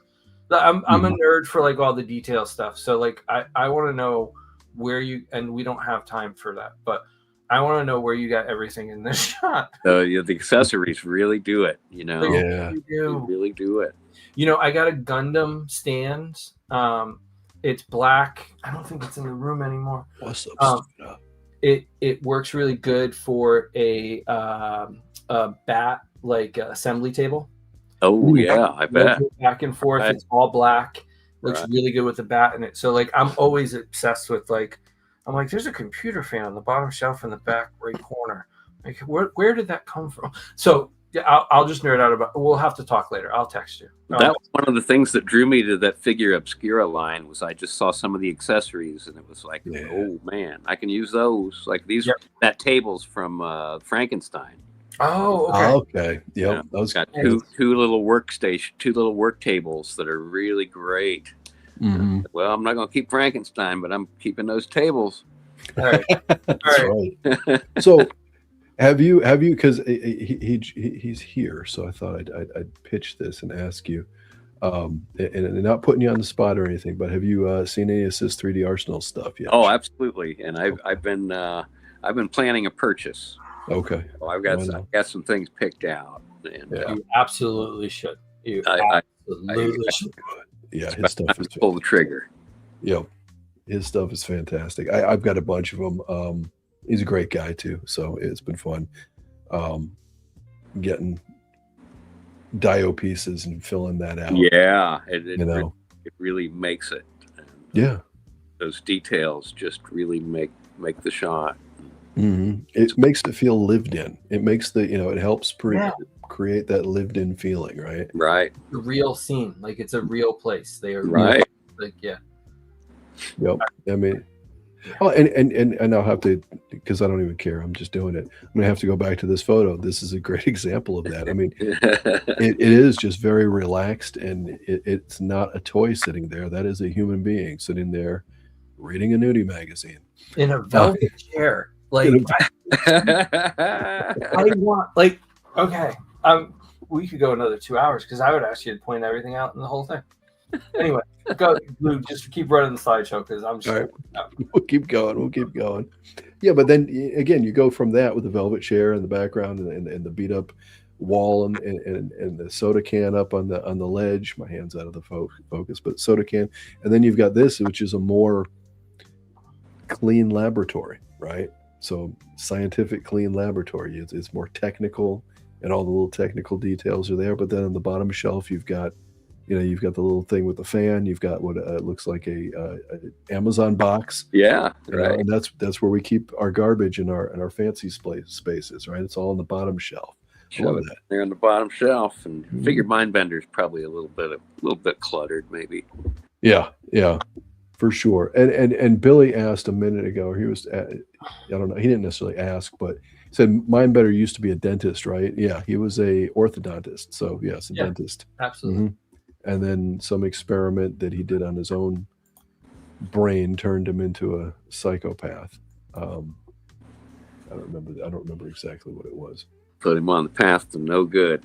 Mm-hmm. Yeah, no doubt. Yeah. But haven't pulled that trigger yet either.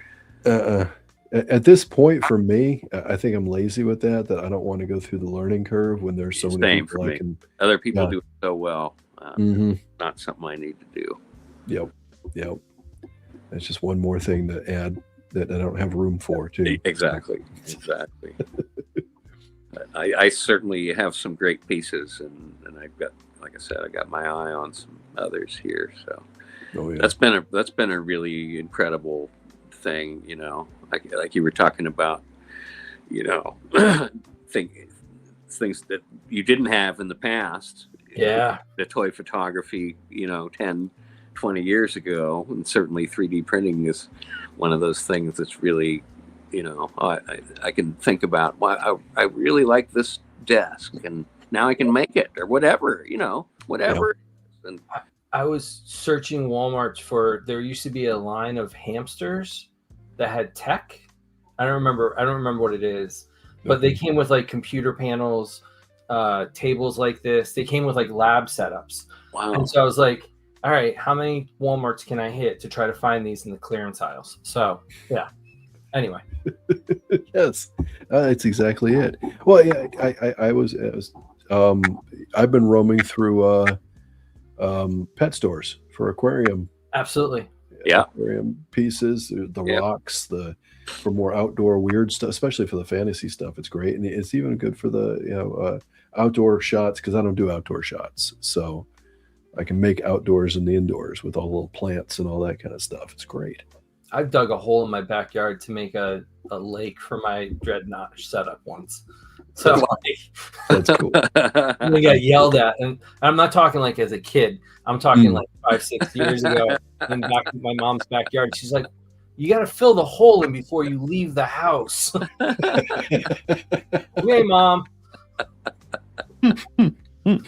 That's great.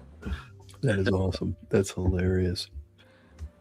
All right, so let's go to the next one here. Oh, that's Now we're getting gorgeous. Dire Tech, Dire Tech. Yep.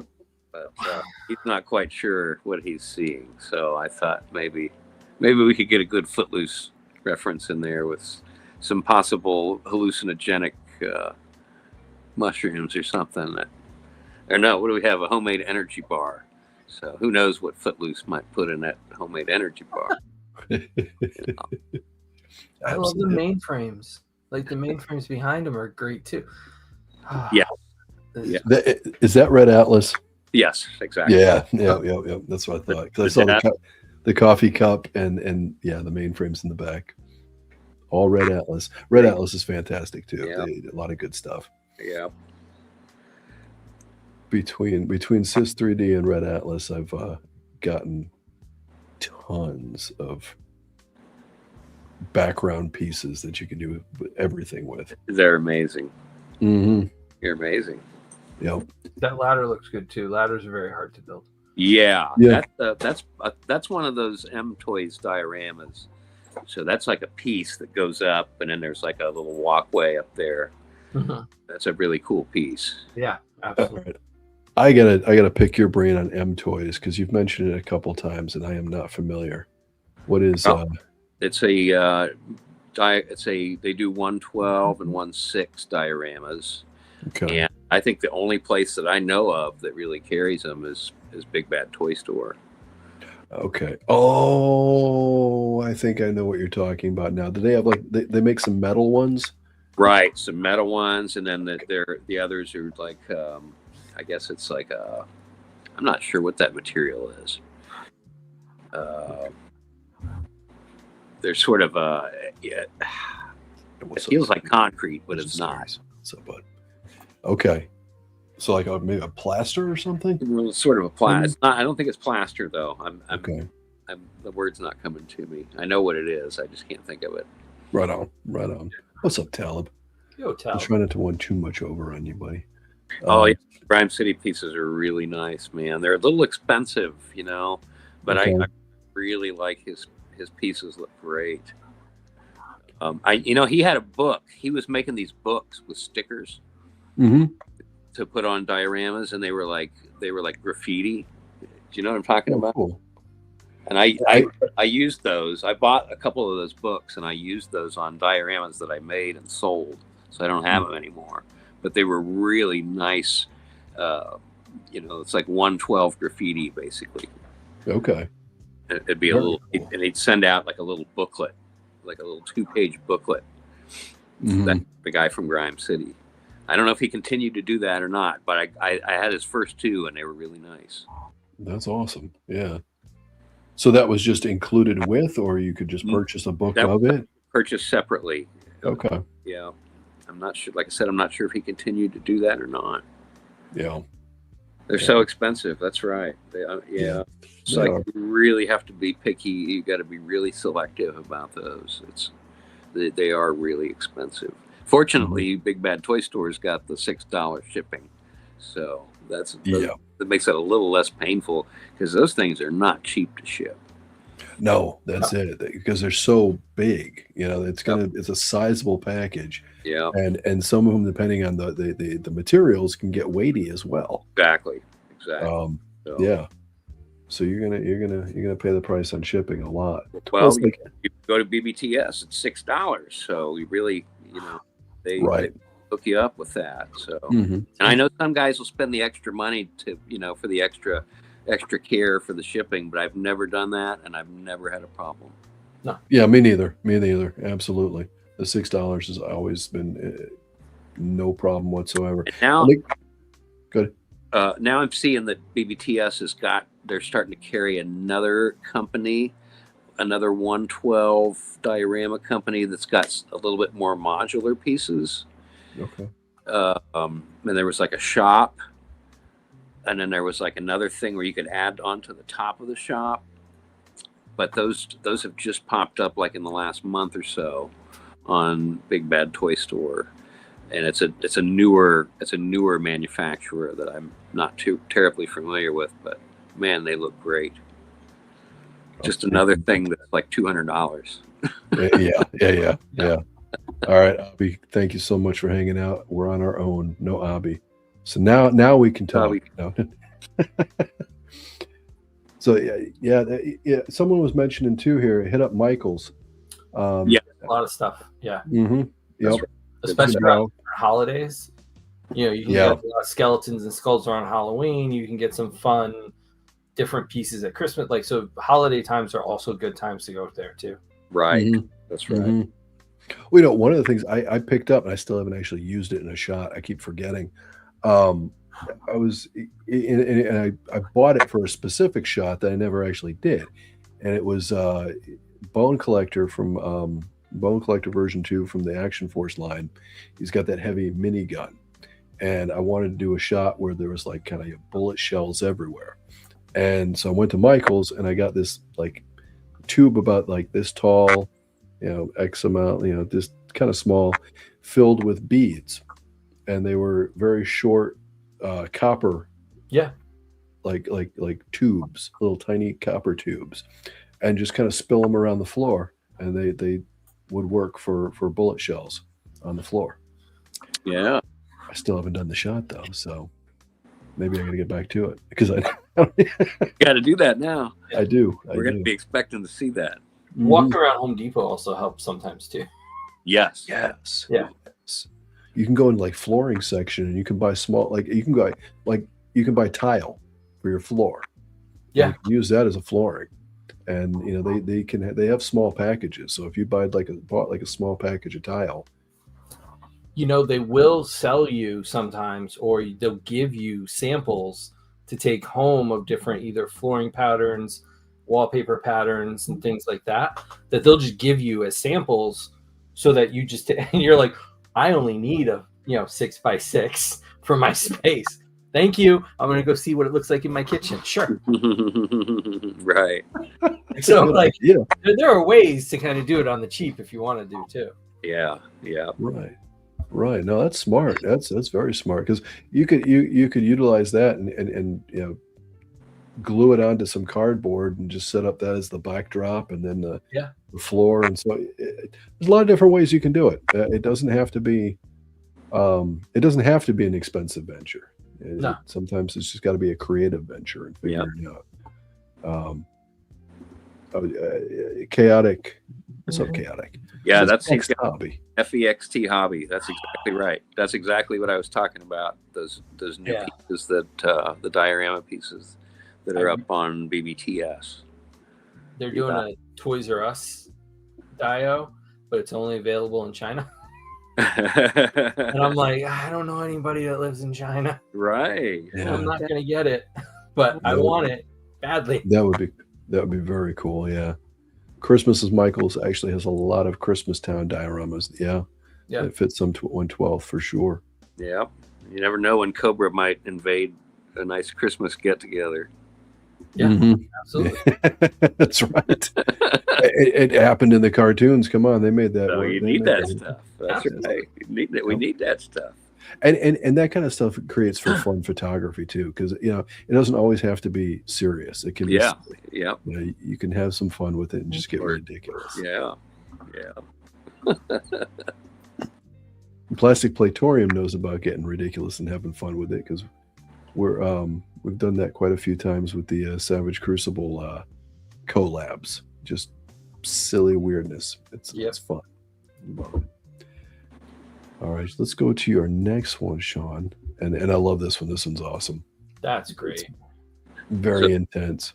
That piece in the background and some of the pieces in the foreground too are those teeny tinies from Five Below. Yeah. Yep. Yep. And those are really great little sets. And like that whole background scene is the kitchen. And they have a kitchen set, and then there's a refrigerator that's behind the one guy. So, and then there's some of the food items. I think it's taco night. It's Looks taco like taco. Tuesday for this guy. Yeah. Nice. But the alley vipers have shown up on Taco Tuesday, and who knows what's going to happen from here. But that I've gotten a lot of mileage out of that guy. That's whatever that screaming guy was from Marvel Legends. The hood. And, The hood. right? Oh yeah. And that's Definitely better for Joe's. primarily my Marvel Legends are classified civilians. Yeah. Shots. So I've got a box of probably like 30 different Marvel Legends, and I'll just kind of pull them out and use them more for, like I said, more for civilians in the background, or sometimes they end up right in the middle of the shot, like this guy. He ends up in a lot of shots. Yeah.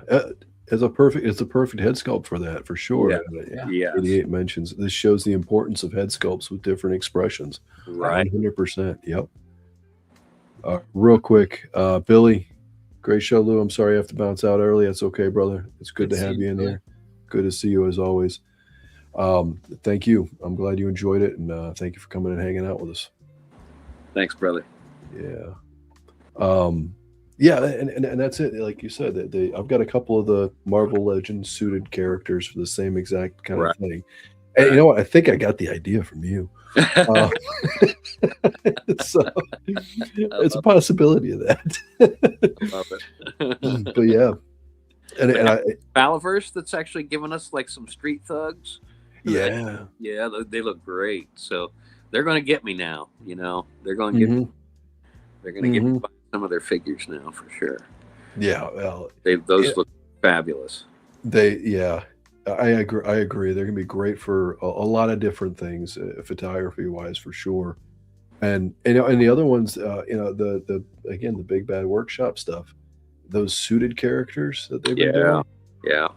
those are so good. Yeah. So good. I've recently spent a lot of money on random suited characters from Big Bad. Yeah, But absolutely. they're great. Yeah. You never have enough guys in suits. And they and again with the Big Bad, they've got and similar to Valverse too, all the head swap all the heads balls are work on all the figures, so you can head swap anybody, so you can create multiple different kinds of characters in suits. So I love that. It's fun. I'm wondering if we're going to get Hector Ramirez. I just read that Cold Slither comic, and he's featured rather prominently in there. So I kind of bodes that we may get him. I bet we're going to get him. With the theme that's been running the past few years with SDCC and with the Pulse exclusives, I'm with you. I think it's going to happen at some point. I mean, this year we're getting another nod to a cartoon, a Sunbow cartoon with the shipwreck and the Synthoids. Trouble with Synthoids is the name of it, I think. I don't know. But So yeah, Hector would be a natural follow up for that. I think it's in some way, shape, or form, and they probably could do a multi pack with Hector. Maybe the episode. What was it? What was it with the debate? Wasn't there a show where there was a debate between Hawk? It was a debate between Hawk and Cobra Commander that Hector hosted. Right. That might be one. Yeah. Wow. Lots of potential. Nothing's off the table, and I like that. Yep. Me too. I'm enjoying that for sure.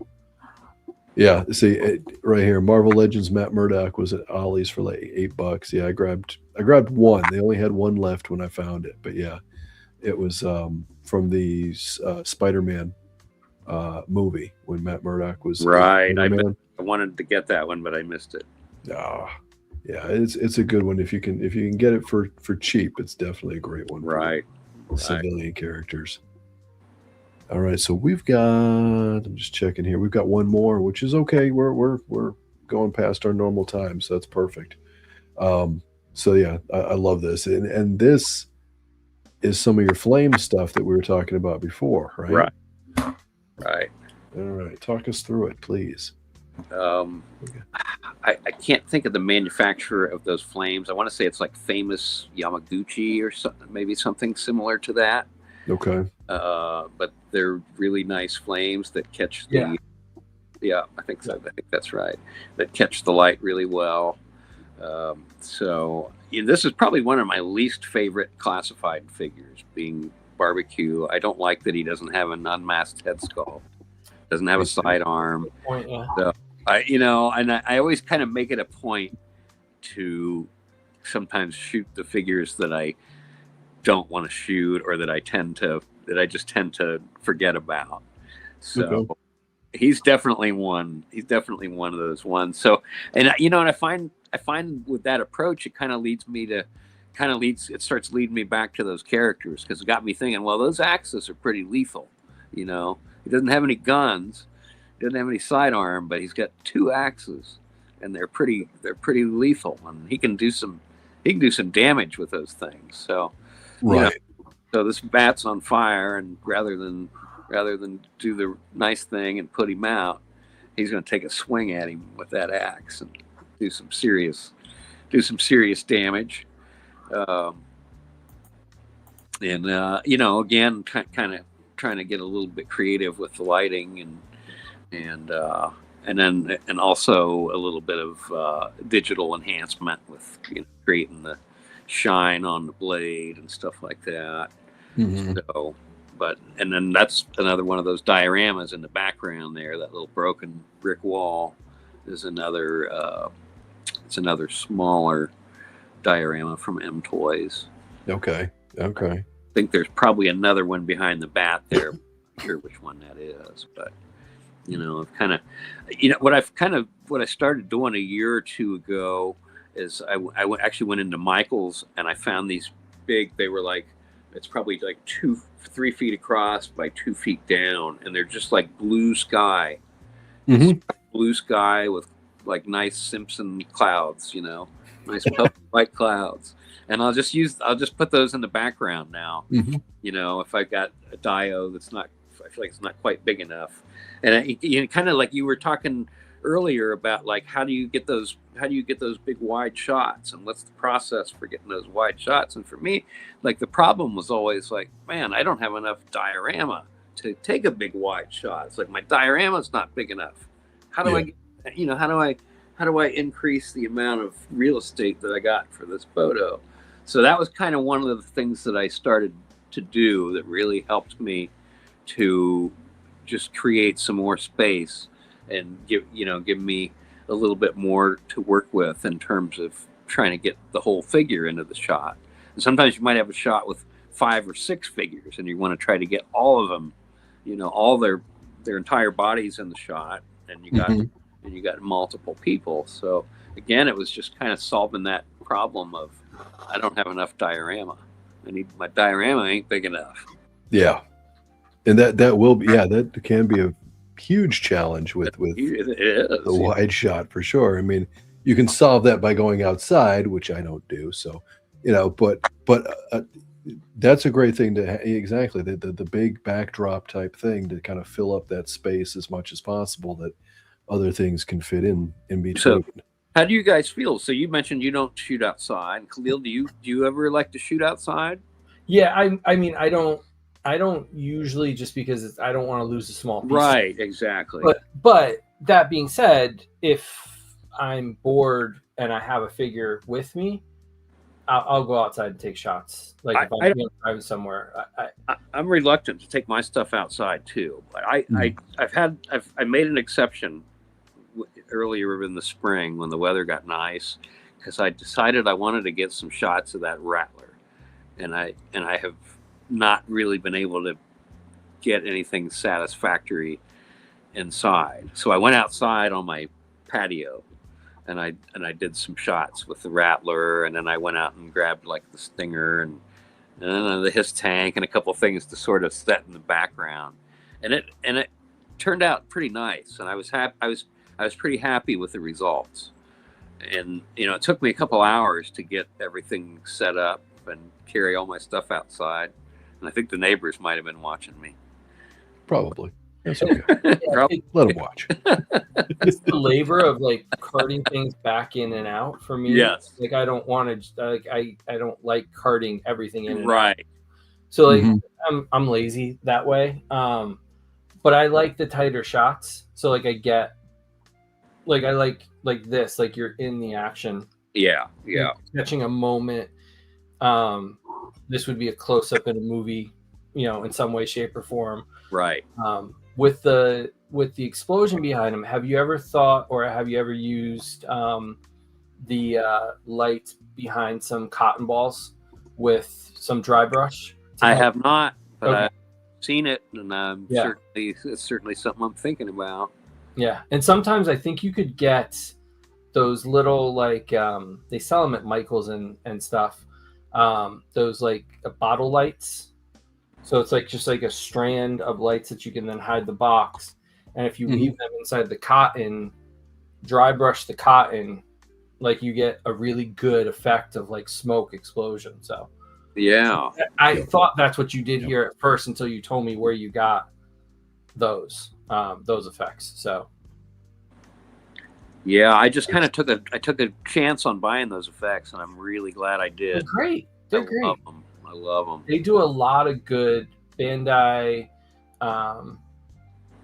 here. You mentioned, I can't remember the name off the top of my head. They do a lot of great work with diorama pieces or action pieces to give you effects for a lot of their anime stuff that works in all different ways. So, Really well done. Yeah, for sure. And you can find those sometimes. They sell out quick, but you can find them. Big Bad has got them quite a bit. Am I cutting out, guys, by any chance? Nope. No? Okay, good. All right. Barnes and Nobles used to sell them too. I think they still Yeah, sell they did. them. Yeah. So Wow. Yep. That's true. No, yeah, absolutely. Those are great thoughts as well for it. I'm trying to think, because I got one that I think it's Bandai, and I've been waiting forever. I've got it on pre-order through BBTS. It's a flame set. Kind of the translucent flames, and they were. I've got some of the translucent flames from another company I found on Amazon, and it works pretty good. But these were taller, and kind of, I thought I'd give it a shot.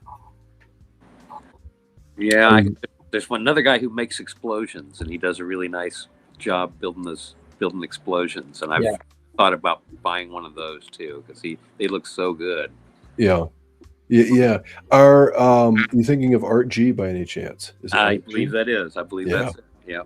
I keep forgetting. I got to hit him up for an explosion too. Man, they look great. They just look stellar. They are very, very nice.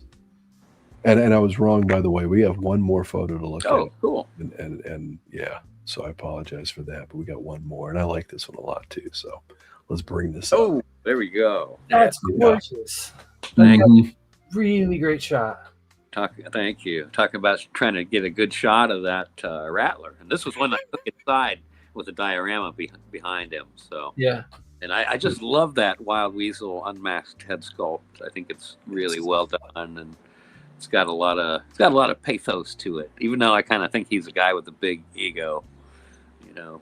Mm-hmm. Oh, Yeah. very much. Yeah, yeah. He's that egotistical hotshot pilot for sure. Hot shot, yeah. Mm-hmm. Oh, and One of you're- my favorite. That was one of my favorite Marvel GI Joe comics. The dogfight between Ace and Wild Weasel. Oh With man, the end of it, they were saluting each other, and Wild Weasel's got half the face. Well, that's where they got the broken mask thing from. exactly. Yep, very Yeah. very cool. so Really. you stickered your Rattler, huh? Oh yeah, absolutely. I couldn't do it. All my sticker sheets are in one piece in every box. Well, I think that's probably the way to go because I hate to say it, but they don't really stick that well, Oh, that's too bad. you know. And they're starting to. It's like every time I work with them, I gotta stick them, but I gotta put those stickers back down. So I'm not happy with how they've aged. Okay. It So I looks probably made the right choice in the end, you know. Yeah. But I do like the look of that snake on that side. It looks really good. It Oh, looks, yeah. absolutely looks good. And if I made the mistake of thinking I was going to army build these things, and so Wild Weasels probably would have had the snake on the side, and the other ones wouldn't. But Oh, right. thankfully, backed out of that bad decision. Man, Smart. I tell you, I was thinking that way too when that his tank came out. Like, oh, I'm going to get 2 of those. And it was Mhm. like, no, you're not. I bought 2, and I ended up selling the other one. Like, no, Exactly what I did. no Mhm. way. Well, No, because I went for the Sentinels. Like I think there's 2 behind me, and there's 2 in my basement at the moment. man. And I'm like, I just. And then when it got to Joe's, I'm like, I don't have space for You're this. right. Yeah, No. yeah, for sure. The same. I came very close to getting 2 hisses, but I didn't. I stopped myself.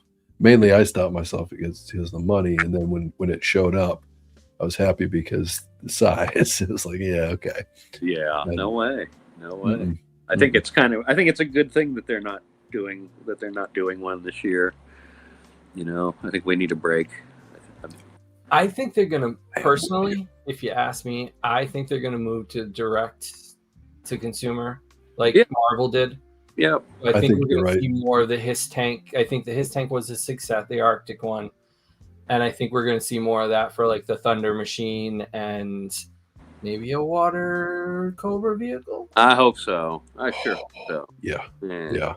I would love to see a hydrofoil. Gentlemen, talk to me later. Okay, we will chat. We will chat for sure. Army building a HasLab. That's a bold move, Cotton. Let's see how it works. That's a bold move. Not work. No, Did not work. My no. Dragonfly showed up, followed by the Cat Slayer, followed by the Ghost, and I said, "All right, my doubles all have to go."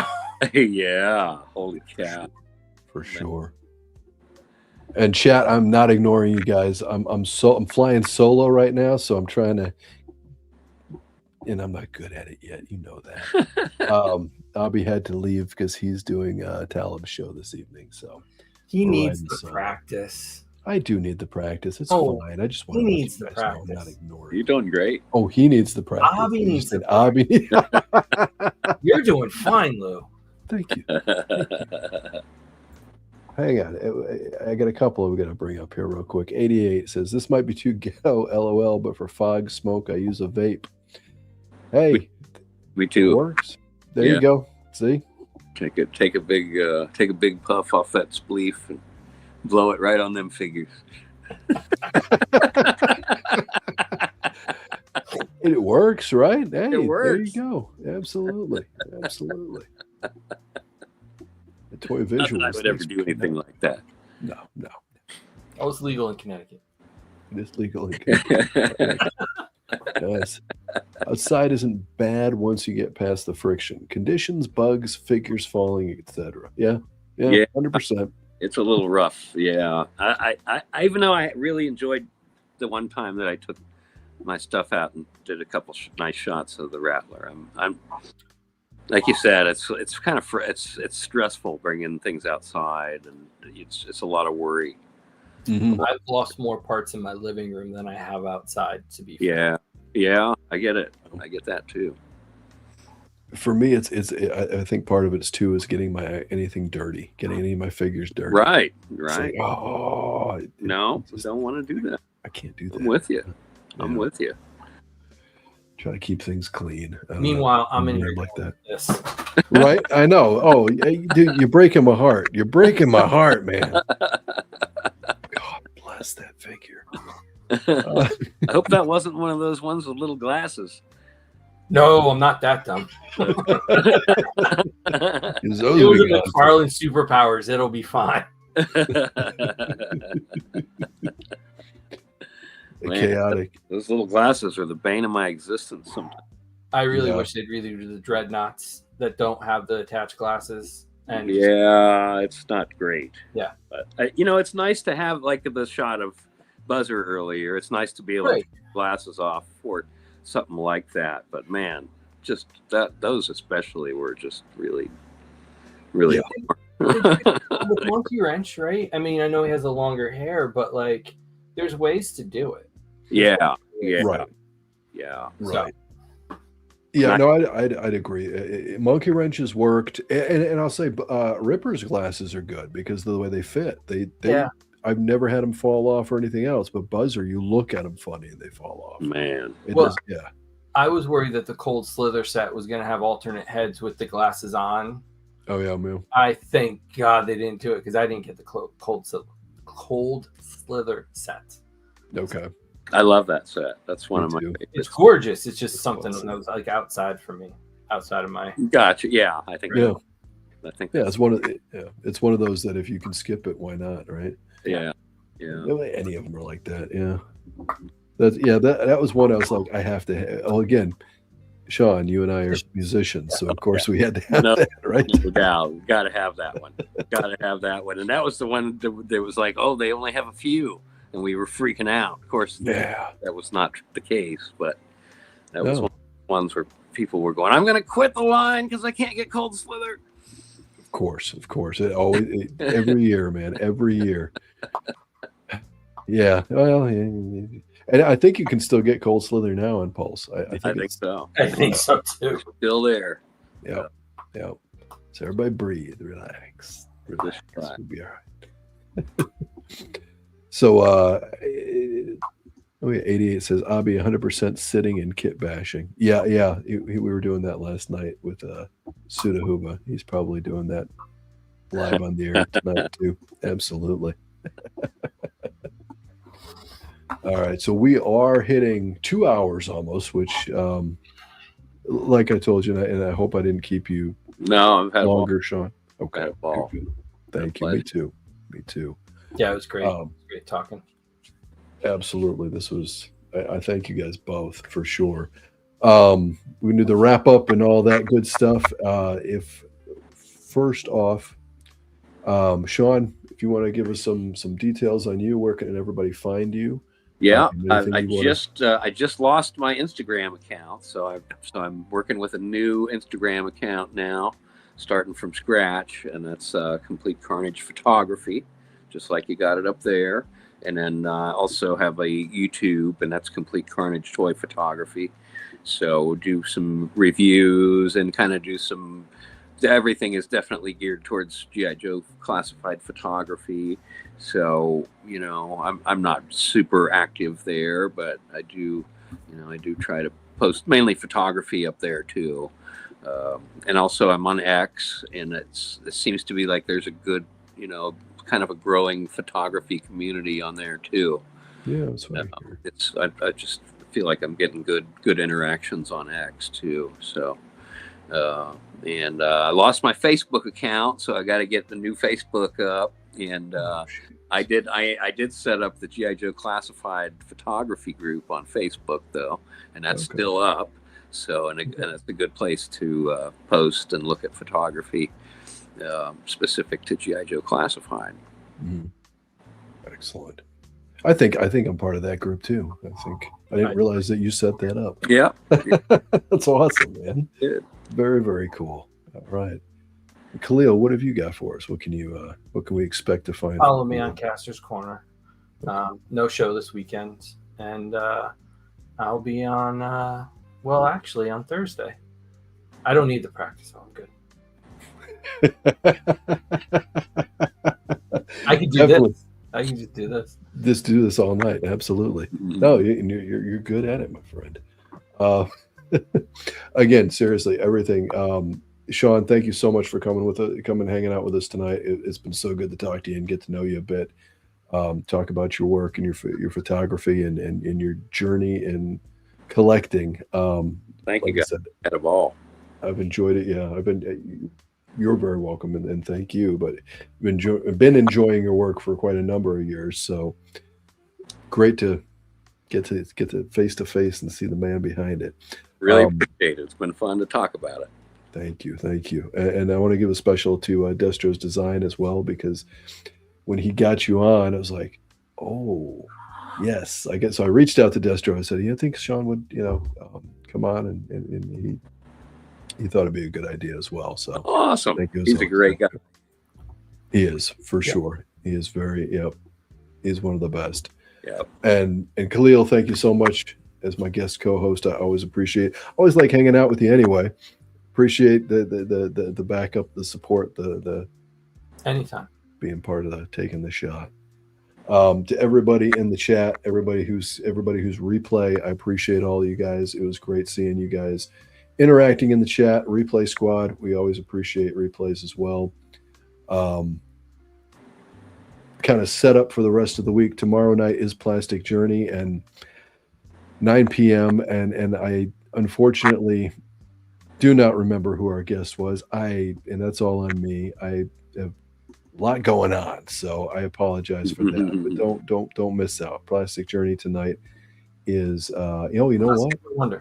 I've got a little video. It is Plastic Boy Wonder. Thank you very much, Khalil. But I do have a video. Plastic Boy Wonder is going to hate me by the end of this, I swear.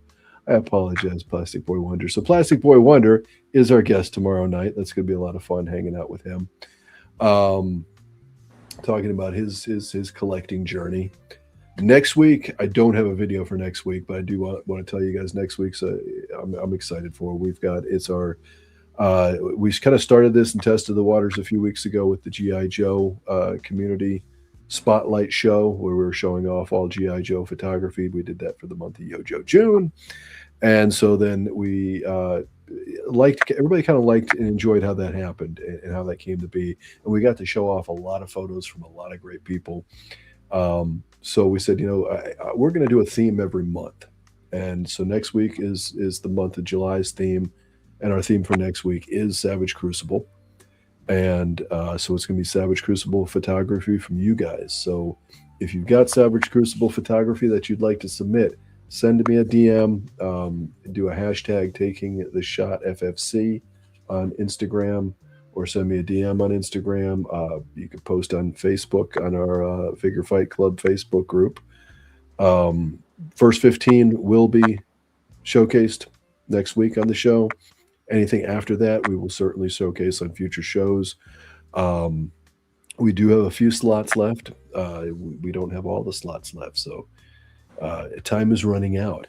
But my panel guests next week are going to be Stell, who we know from Savage Crucible, Don, Raven Eye Studios, from Raven Eye Studios, and Steve with Articulated Empire. They will be my panel guests, and we'll just be going through all of the photography that's been submitted, and the stuff we've gotten already is some awesome stuff. So I'm really looking forward to that.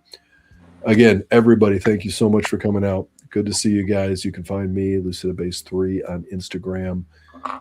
I'm really long with my outros. I get picked on for it. so Instagram, you can find me, LucidaBase3. I'll see you guys tomorrow night, Plastic Journey. See you guys next week on all the shows. Saturday night, Men on Film on Talib 1980 Collects channel. After this, if you guys want to go see Talib and Abi, and I don't remember who else is on the show tonight. I thought Hendo, Suda, and Sneaky. Hendo and Sneaky. Awesome. They are. And Gibbs. And Gibbs. Oh, wow. Full show. You can go check that out. Well, actually, Talib 1980 _collects. His channel, that's happening right now live. Appreciate all you guys. Again, Sean, Khalil, thank you guys so much. Everybody, have a great evening. We'll see you next time. All right. Thank you.